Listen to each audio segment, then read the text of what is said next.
Kickboksçularımız İtaliyanın Jesolo şəhərində təşkil olunan Vakko Kickboksing üzrə Avropa çempionatında uğurlu çıxışı ilə yadda qalıb. Milli komandamızın üzvləri 5 qızıl, 6 gümüş və 10 bürünc medal qazanmaqla 41 ölkə arasında 14-cü olub.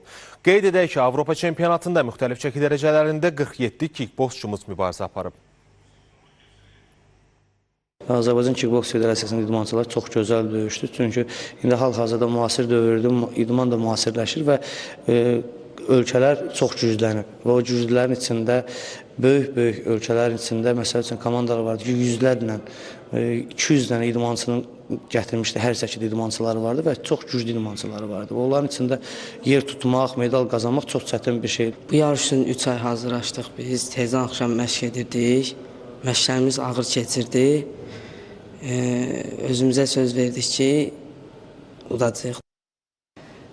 Düzdür, döyüşlərimiz çətin keçdi, amma qalib gəldik. 4 döyüş keçdim. Ağır döyüşüm finalda oldu, Polşa rəqibim üzərində. Və birinci raund qabaqda olmağımı baxmayaraq, ikinci raundda xəbərdarlığa görə məğlub oldum.